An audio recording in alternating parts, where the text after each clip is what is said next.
नमस्कार, आप देख रहे हैं ग्राउंड रिपोर्ट। आपके साथ मैं हूं ज्योत्सना पाटनी और ग्राउंड रिपोर्ट की शुरुआत इस वक्त की बड़ी खबर के साथ जो पंजाब से आ रही है। राहुल गांधी के साथ पंजाब कांग्रेस के कई नेता भी सिद्धू मूसेवाला के घर पर पहुंचे हैं। इंडिया टीवी संवाददाता पुनीत परिंजा लगातार इस पर नजर बनाए हुए हैं। फिलहाल ये तस्वीरें आप देख रहे हैं मानसा के मूसा गांव की, जहां कांग्रेस नेता राहुल गांधी पहुंचे हुए हैं सिद्धू मूसेवाला के पिता उनके परिजनों से मुलाकात करने के लिए, और ये मुलाकातों का सिलसिला लगातार जारी है। फिलहाल ये तस्वीर आप देख रहे हैं राहुल गांधी और उनके साथ कई दूसरे कांग्रेसी नेता यहां पर मुलाकात के लिए पहुंचे। राहुल गांधी का काफिला जो है इस वक्त मूसा गांव में पहुंचा है। यहाँ सामने तस्वीरें देख रहे हैं कि राहुल गांधी जो अभी यहाँ पर पहुंचे हैं मूसेवाला के परिवार से मिलने के लिए यहाँ पर पहुंच रहे हैं, और उनके साथ जो पंजाब कांग्रेस के अध्यक्ष हैं वो भी उनके साथ ही हैं। तस्वीरें आप सामने देख रहे हैं कि बकायदा यहाँ पर पुलिस की सिक्योरिटी जो है काफ़ी कड़ी कर दी गई है। पहले पायलट जिप्सी आई है और उसके पीछे पीछे तमाम जो अन्य गाड़ियाँ हैं वो देख सकते हैं आप तस्वीरें कि वो यहाँ पर आ रही हैं। एक एक करके तमाम जितनी भी राजनीतिक पार्टियाँ हैं उनके जुड़े नुमाइंदे जो हैं वो यहाँ पर पहुँच रहे हैं, और आज राहुल गांधी जो हैं यहाँ पर पहुँचे हैं अपने श्रद्धा सुमन अर्पित करने के लिए। कल जो है भोग होगा। ये तस्वीरें आप देख रहे हैं, ये तस्वीरें जो इस वक्त आप देख रहे हैं राहुल गांधी का काफिला जो है इस वक्त मूसा गांव में पहुंच चुका है।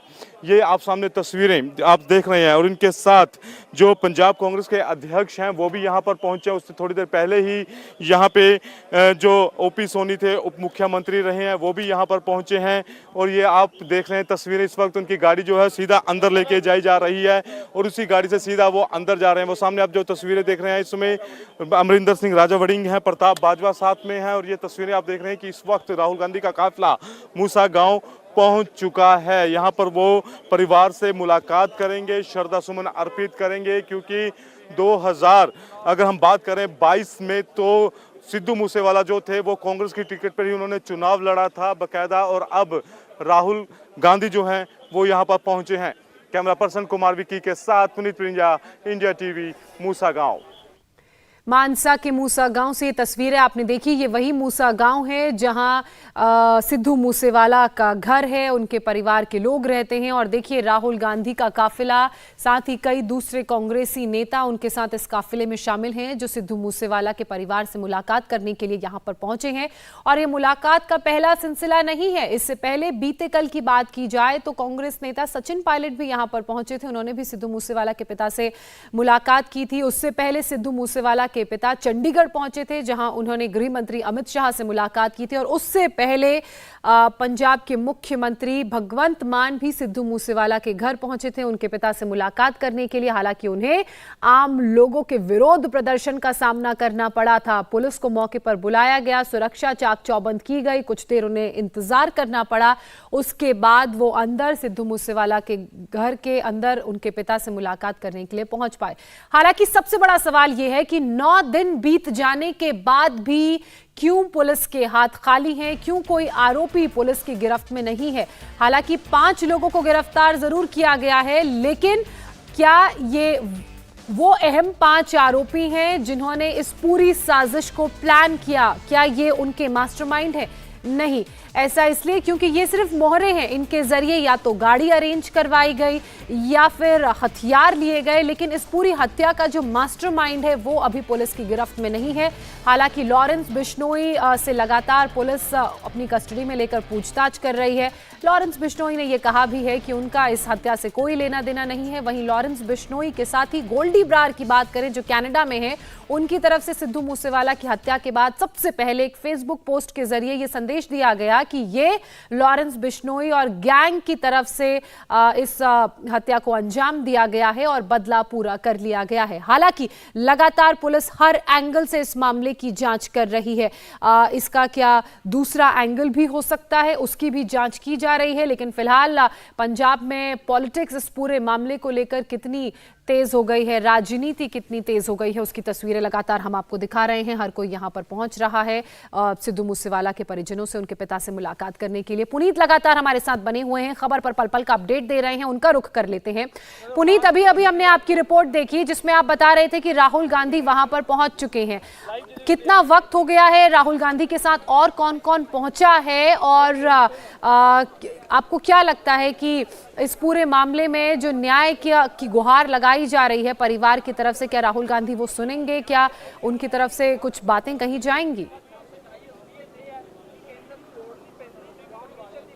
जी बिल्कुल, राहुल गांधी कुछ 10 मिनट पहले ही यहाँ पर पहुंचे और मैं पीछे आपको ज्योत्सना पहले तस्वीरें अगर मैं यहाँ पर दिखाऊं तो सामने आप मेन दरवाज़ा जो है, मेन गेट जो है वो देख सकते हैं यहाँ पर, और इसके सामने एक पंडाल लगा हुआ है। ठीक उसी पंडाल में राहुल गांधी इस वक्त जो है वो मौजूद है। और उनके साथ अगर हम बात करें तो जो प्रताप बाजवा है वो है, राजा वड़िंग है वो यहाँ पर इस वक्त मौजूद हैं, कुलबीर नागरा हैं वो यहाँ, कुलजीत नागरा वो यहाँ पर मौजूद है, और कई और ओपी सोनी जो कि उप मुख्यमंत्री रहे हैं कांग्रेस सरकार के समय में, वो भी इस वक्त यहाँ पर घर के अंदर मौजूद हैं। बाकायदा राहुल गांधी जो है वो उन्होंने उनके फादर के पास जो है वो बैठे हुए हैं, और अफसोस जो है, एक श्रद्धांजलि जो है वो उनको दी जा रही है। और बात ये जो है वो चल रही है कि क्या पूरी घटना का विवरण जो है उनके जो, हालांकि उनके जो फादर हैं वो पूरे खामोश होकर बैठे हुए हैं जो सिद्धू मूसेवाला के हैं, लेकिन उनके जो रिश्तेदार हैं वो पूरी घटना का विवरण जो है उनको समझा रहे हैं कि कैसे हुआ, कितने बजे हुआ, ये तमाम जो इस समय जो अंदर डेवलपमेंट है वो चल रही है। बहरहाल अभी 10 मिनट पहले वो यहाँ पर पहुंचे हैं, और उससे कुछ देर पहले जो कैप्टन अमरिंदर सिंह है उनकी पत्नी महारानी परनीत कौर भी यहाँ पर पहुंची थी, पटियाला से सांसद है वो भी यहाँ पर पहुंची थी। तो तमाम राजनीतिक दलों का जो है दौर आना जाना यहाँ पर लगा हुआ है ये इंसिडेंट के बाद से। तो लगातार, क्योंकि पंजाब में चुनाव भी हैं और कांग्रेस जो है वो चाहती भी थी कि उनके पिता जो है वो यहाँ से चुनाव लड़े, उनके टिकट पर जो बाई इलेक्शंस होने, हालांकि उन्होंने इस तरह की खबरों को खारिज कर दिया है। उनका कहना है कि वो किसी भी पार्टी के साथ जुड़े हुए नहीं है, ना ही चुनाव लड़ेंगे। आप बने रहिए पुनीत हमारे साथ, आपसे पूरे दिन हम आगे भी अपडेट लेते रहेंगे। फिलहाल शुक्रिया। ग्राउंड रिपोर्ट में एक और बड़ी खबर के बारे में आपको बता देते हैं। ये खबर नुपुर शर्मा से जुड़ी हुई है। नुपुर शर्मा को सुरक्षा दी गई है। धमकियां मिलने के बाद नुपुर शर्मा को सुरक्षा मिली है। दिल्ली पुलिस ने नुपुर शर्मा को सिक्योरिटी दी है।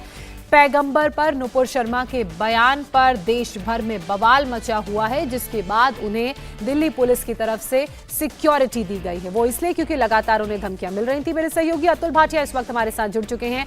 अतुल, लगातार धमकियां तो मिल ही रही थी, अब ऐसे में दिल्ली पुलिस ने कदम उठाते हुए उन्हें सुरक्षा मुहैया कराई है, और क्या ज्यादा जानकारी? देखिए ज्योत्सना, जिस तरीके से पैगंबर के खिलाफ जो बयान नुपुर शर्मा ने दिए थे, उसके बाद बीजेपी की अनुशासन समिति जो है उसने उन्हें बाहर का रास्ता दिखाया था। इसके बाद से लगातार नुपुर शर्मा कह रही थी कि कोई भी उनके घर का पता ना बताए, क्योंकि उनको लगातार धमकियां मिल रही हैं, जान से मारने की धमकियां मिल रही हैं, उनके परिवार को धमकियां मिल रही हैं। कल ही दिल्ली पुलिस ने जो है इस पूरे मामले के अंदर जो साइबर सेल है एक केस रजिस्टर किया था, जो कि लगातार नुपुर शर्मा को धमकी मिल रही थी। और अब उस धमकियों में जिस तरीके से जब उनको चेक किया गया तो अब नुपुर शर्मा को सिक्योरिटी दी गई है। हालांकि ये सिक्योरिटी जो बहुत भारी भरकम सिक्योरिटी नहीं है, लेकिन घर और उनके परिवार को सिक्योरिटी दी गई। अगर दिल्ली में नुपुर कहीं जाती है तो उनके साथ 2 से 3 जो पुलिसकर्मी है वो उनके साथ होंगे, उनकी गाड़ी में साथ मौजूद होंगे, और घर के बाहर भी उनको ये सिक्योरिटी दी जाएगी। तो लगातार अच्छा अतुल, क्या इस सिक्योरिटी को पर्याप्त माना जाए या सिर्फ एक फॉर्मेलिटी भर समझा जाए? क्योंकि धमकियां मिल रही हैं तो मामला तो गंभीर है। ऐसा ही कुछ हमने पंजाब में भी देखा था। बिल्कुल ज्योत्सना, देखिए दिल्ली पुलिस के जो आला अधिकारी से हमारी बात हुई है, उनका कहना है कि जो पर्याप्त सुरक्षा जितनी नुपुर शर्मा को चाहिए वो हमने दी है, और हमारी पूरी कोशिश ये है कि जिस तरीके से जो धमकी देने वाले लोग हैं उनको भी जल्द से जल्द गिरफ्तार किया जाए, क्योंकि द्वारका की जो इफ्सो सेल है उसमें यह मुकदमा दर्ज किया गया था, और उसके बाद अब नुपुर शर्मा को सिक्योरिटी दी गई है। तो पहले मामला दर्ज किया गया, दिल्ली पुलिस की साइबर सेल ने मामला दर्ज किया, और अब नुपुर शर्मा को सिक्योरिटी दी गई है। तो कहीं ना कहीं जिस तरीके से धमकियां मिल रही थी, और नुपुर शर्मा सोशल मीडिया पर लगातार ये बात कह रही थी उनको धमकियां मिल रही है, उनके परिवार को जान से मारने की धमकी दी जा रही है, उसके बाद दिल्ली पुलिस ने केस रजिस्टर किया और अब नुपुर शर्मा को सिक्योरिटी दी गई है। चलिए, नुपुर शर्मा को सिक्योरिटी मुहैया कराई गई है दिल्ली सरकार की तरफ से, और साथ ही यह भी कहा गया है कि जितनी सिक्योरिटी होनी चाहिए उतनी हमने दी है, यानी कि पर्याप्त सिक्योरिटी देने की बात दिल्ली पुलिस की तरफ से कही गई है। ग्राउंड रिपोर्ट में अब अगली बड़ी खबर का रुख करते हैं, जो कानपुर से आ रही है। कानपुर दंगे से जुड़ी इस वक्त की बड़ी खबर। कानपुर दंगे के आरोपियों की नई तस्वीरें सामने आई हैं। कैमरे पर दंगे के 11 आरोपी नजर आ रहे हैं। नई तस्वीरों के जरिए दंगाइयों की तलाश में पुलिस भी जुट गई है।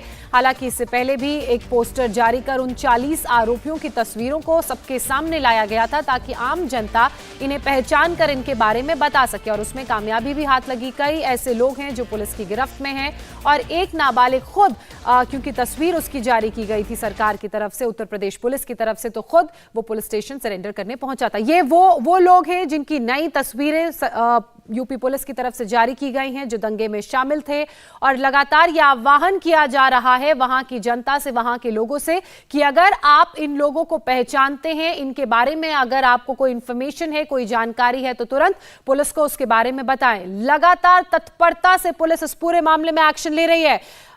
40 लोगों की अब तक गिरफ्तारी हो चुकी है, और ये कुछ तस्वीरें हम आपको विस्तार से दिखाएंगे, समझाएंगे, उसके बारे में बताएंगे, लेकिन पुलिस का एक्शन लगातार इस पूरे मामले में जारी है और पोस्टर लगा दिए गए हैं पुलिस की तरफ से ताकि वो डर, वो खौफ उन लोगों में बना रहे।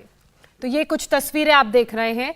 ये बाइक पर सवार 2 लोग आपको नजर आ रहे हैं। दुकान बंद कराते हुए एक व्यक्ति आपको कुर्ते पजामे में टोपी पहना हुआ नजर आ रहा है। ये एक और व्यक्ति पैंट शर्ट में आपको दिख रहा है जिसके पैर में जिसके हाथ में पत्थर आपको नजर आ रहा है। ये एक और व्यक्ति आपको दिख रहा है, कुर्ता पजामा उसने पहना है, सर में टोपी उसने लगाई है, और ये तमाम वो लोग हैं जिनको लेकर लगातार पुलिस एक्शन लेने की कोशिश कर रही है, और उसी के तहत ये तस्वीरें जारी की गई हैं। इससे पहले एक और पोस्टर जारी किया गया था, उस पोस्टर में भी 40 लोगों के चेहरे थे, और ये वही 40 लोग थे जिन पर दंगे का भड़काने का आरोप लगा था।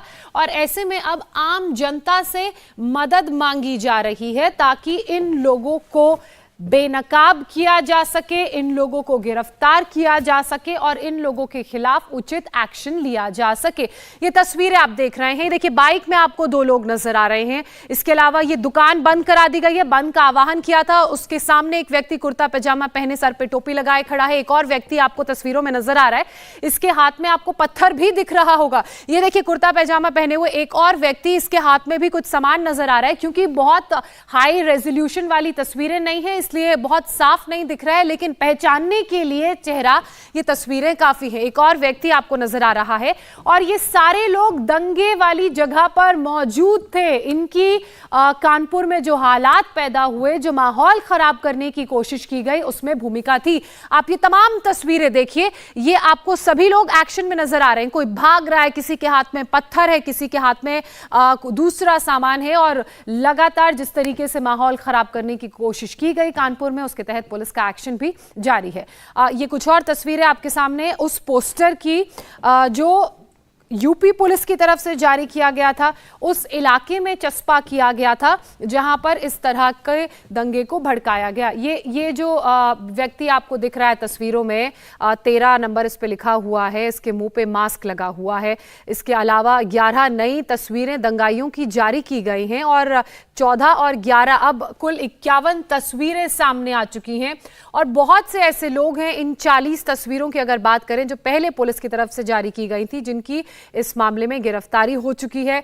एक नाबालिग तो खुद, क्योंकि इन पोस्टर में, इन तस्वीरों में उसका चेहरा सामने आया था, तो पुलिस स्टेशन पहुंचा था सरेंडर करने के लिए। तो खौफ, डर लोगों के मन में साफ नजर आ रहा है। कानपुर दंगा मामले में पुलिस का ताबड़तोड़ एक्शन जारी है। अब उपद्रवियों के लिए मुसीबत, ये एक्शन पुलिस का बनता जा रहा है। एक के बाद एक अब तक 50 आरोपी मामले में गिरफ्तार किए जा चुके हैं, और आज पुलिस ने उस प्रिंटिंग प्रेस के मालिक को भी गिरफ्तार कर लिया जिसने जेल भरो आंदोलन और बाजार बंदी जैसे पोस्टर छापे थे। पुलिस का कहना है कि इस तरह से इनकी गिरफ्तारी इनके मन में दहशत पैदा करेगी। विशाल इस वक्त हमारे साथ जुड़ चुके हैं, सीधे उनका रुख कर लेते हैं। विशाल, 40 तस्वीरें तो पहले जारी की गई थी, अभी और 11 नई तस्वीरें जारी की गई हैं, उस बारे में क्या जानकारी आपके पास? देखिए, ये एक्सक्लूसिव तस्वीरें हैं सीसीटीवी के और मोबाइल फुटेज के। ये ग्रैब संजोसना जो कि इंडिया टीवी के दर्शक इस समय अपने स्क्रीन पे देख रहे हैं। सबसे महत्वपूर्ण बात यह है कि जो कानपुर के दर्शक हमारे हैं या कानपुर के आसपास के जिलों के जो दर्शक हैं वो इन तस्वीरों को देखें और नंबर याद रखें 94 54 40 37 15। जिसके पास जानकारी हो, इन्फॉर्मेशन हो इन संदिग्धों के बारे में, इन दंगाइयों के बारे में, वो निश्चित तौर पर पुलिस को जानकारी शेयर कर सकते हैं। अगर वो कानपुर के बाहर हैं तो पुलिस ने अपील की है कि आप अपने लोकल थाने में इसकी जानकारी दे सकते हैं। आपकी पहचान पूरी तरीके से गुप्त रखी जाएगी। कल 40 तस्वीरें ऑफिशियली कानपुर पुलिस ने जारी की थी, और अब 11 ये नए फुटेज आए हैं, सीसीटीवी ग्रैब्स आए हैं, मोबाइल के वीडियोस फुटेज के ग्रैब्स आए हैं, जिसमें कई सारे संदिग्ध नजर आ रहे हैं। हाथों में पत्थर लिए हुए हैं, अपनी पोजीशंस लिए हुए हैं, मोटरसाइकिल पर बैठ करके भाग रहे हैं। तो निश्चित तौर पे कहा जा सकता है कि ये वो सारे सबूत बहुत अहम होने वाले हैं, जिसमें पुलिस न सिर्फ इन आरोपियों की, संदिग्धों की, दंगाइयों की गिरफ्तारी करेगी, बल्कि जब कोर्ट में जब ये मामला पूरा पहुंचेगा और संदिग्ध अपने आप को बेगुनाह बताने की कोशिश करेंगे, तो मौके से बरामद ये फुटेज, ये क्लिप्स बताने के लिए काफ़ी होंगे, पुलिस की पूरी थ्योरी को सपोर्ट करने के लिए काफ़ी होंगे कि 3 तारीख को कानपुर में किस तरीके से दंगे की आग में इन दंगाइयों ने धकेला था, जिसकी जो फुटेज है, जो इमेजेस है, जो ग्रैब्स है सीसीटीवी बिल्कुल, जो दंगाई है उनकी तस्वीरें सामने आ गई हैं। एक बार उस नंबर का फिर से मैं जिक्र कर देती हूं जो विशाल ने बताया, 94 54 40 37 15। अगर आपको तस्वीरों में दिख रहे लोग कहीं भी नजर आते हैं, खासकर कानपुर में, तो पुलिस को इस नंबर पर फोन करें, 94 54 40 37 15, और जानकारी दें और पुलिस के काम को थोड़ा आसान बनाए। इसी बड़ी खबर पर लगातार नजर बनी हुई है। विशाल हमारे साथ बने हुए हैं। इंडिया टीवी हर वक्त हर जगह डाउनलोड करने के लिए सर्च करें India TV news Google play store या ऐप स्टोर पर।